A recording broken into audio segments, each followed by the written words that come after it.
Encore une fois, nous vous accueillons de Moscou en Russie.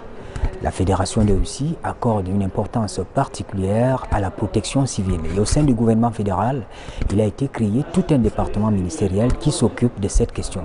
Il s'agit du ministère des situations d'urgence, encore appelé ici Emercom.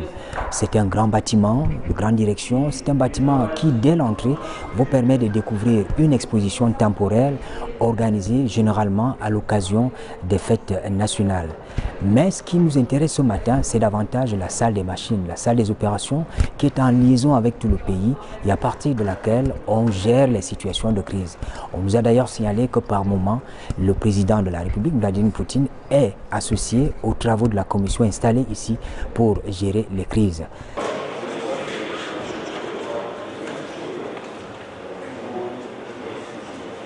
Dans cette salle, tout est basé sur un système de communication performant, tirant avantage d'une base de données bien fournie, des outils technologiques et surtout une planification des actions assez bien organisée. Les machines sont interconnectées, le personnel bien formé aux diverses tâches, travaillant avec dévotion. Ils sont en liaison avec des stations opérationnelles dans la fédération. En cas de nécessité, et surtout en cas de situation d'urgence, le système de transmission permet, en temps réel, de diffuser dans les aérogares, les gares ferroviaires, des images sur site collectées par des satellites et drones pour une bonne information des publics. Comme ce qui se fait dans le Centre national des opérations d'urgence, 6 en face du lycée des Koulou, à Yaoundé. Il faut faire usage des images satellitaires. Si vous voulez, on exploite les données spatiales dans la prévention des risques et de gestion des catastrophes. Les services techniques font appel aux technologies variées, à l'intelligence artificielle, pour mener à bien l'exécution des tâches liées aux fuites de substances chimiques, aux explosions, aux incendies, aux inondations de grande échelle. La délégation officielle de l'Organisation internationale de protection civile, invitée à la 13e exposition internationale intégrée sur la sécurité et la sûreté, a eu droit, dans la limite du possible, à un ensemble d'informations pratiques sur le fonctionnement de ce centre des opérations d'urgence, l'étendue de ses compétences, les services offerts en réalité. Donc là, vous vous trouvez dans la salle des opérations, il y a 24 places de travail automatisées. Работа оперативной дежурной смены МЧС России построена, организована по 5 направлениям. Le travail de la salle des opérations est organisé dans 5 directions.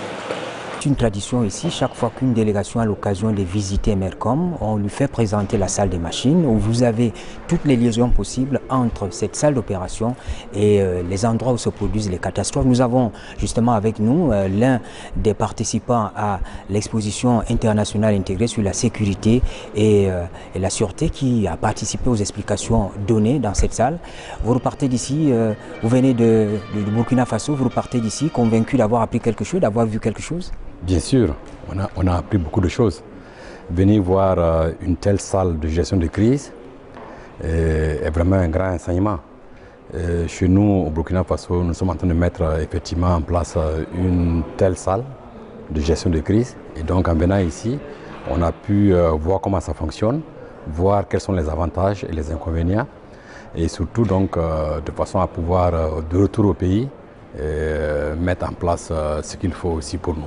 Alors, il y a une question qui a été posée qui était intéressante pour moi, étant donné que c'est un centre d'information. Vous vouliez savoir si un coup de fil de Ouagadougou peut permettre d'avoir des images satellitaires lorsque vous faites face à une catastrophe. Vous avez été satisfait par la réponse? Oui, j'ai été entièrement satisfait par la réponse parce qu'il y a effectivement une coopération entre l'OIPC et Emercom, Russie.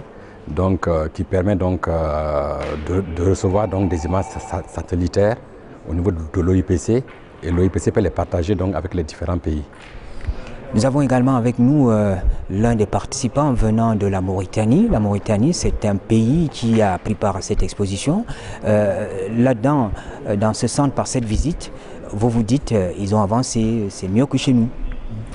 Oui, effectivement, nous avons été très honorés de visiter le centre opérationnel de l'Emercom. C'est très impressionnant comme installation, comme équipement. Mais je crois que nous partons avec un enseignement très positif. Et dans nos pays, il va falloir que nous puissions tous posséder de ces outils pour gérer les situations d'urgence. Pour notre part, en Mauritanie, on a déjà commencé à mettre un centre de coordination opérationnelle auquel on avait invité les pays du G5 Sahel à visiter ce centre. Et la même année, l'OIPC a créé le centre de veille de coordination opérationnelle au niveau de Genève, qui doit pouvoir fédérer toutes les structures de protection civile membres de l'OIPC. Donc l'Emercom ayant participé au montage de cet outil précieux pour l'organisation, il me semble tout à fait normal qu'on visite le centre de l'Emercom, et à travers cette relation triangulaire OIPC et pays membres, je crois que nous pouvons profiter bien sûr de la nouvelle technologie utilisée au niveau de la gestion des crises ici au niveau de l'Emercom.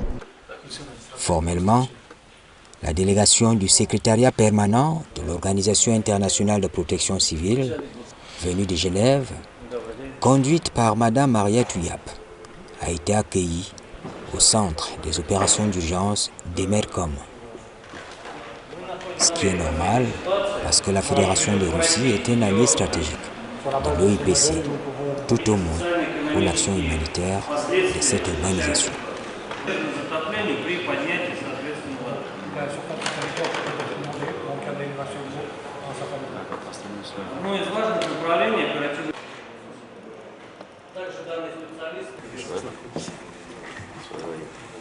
Очень рад снова нашей встрече.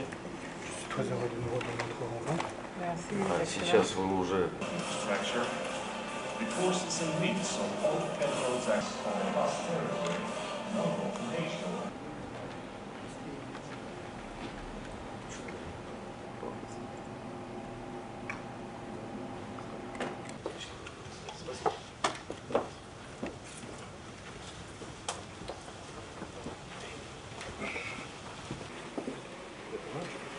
La Russie finance beaucoup d'actions humanitaires que l'OIPC mène au sein de ses États membres. Alors, il était question ici de dire merci. Et vous savez que quand on dit merci, on en redemande. Alors, c'est pour solliciter davantage la contribution de la Russie pour les actions de l'OIPC au sein des États membres. Et particulièrement, vous savez qu'actuellement, on a un grand projet humanitaire au Cameroun, le projet de renforcement des capacités des acteurs de la protection civile au Cameroun sur tous les domaines, de la formation à la surveillance des risques jusqu'à l'intervention. Donc c'est un grand projet dont nous avons déjà parlé lors de notre visite au Cameroun.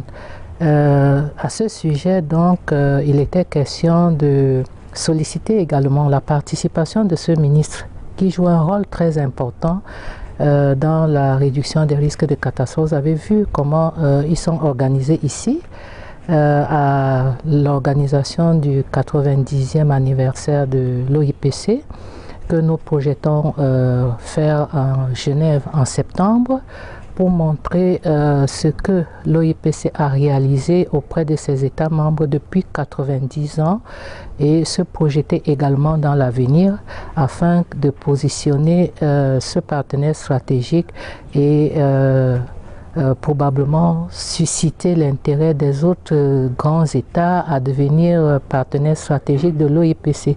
Donc en gros, il a été question de parler de tout cela.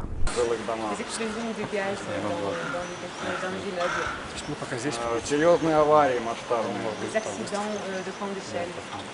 Все чрезвычайные ситуации попадают под эту категорию, которая...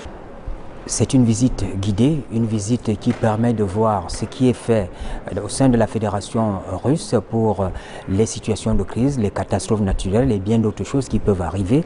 Mais ce qu'on doit déjà savoir, c'est qu'à partir de MERCOM, le ministère des situations d'urgence, on comprend que ce pays-là accorde beaucoup d'importance à ce sujet car il est vaste et les situations de crise peuvent arriver à tout moment. Mesdames, Messieurs, merci de nous avoir suivis à partir de Moscou. Bonne suite des programmes sur la CRTV.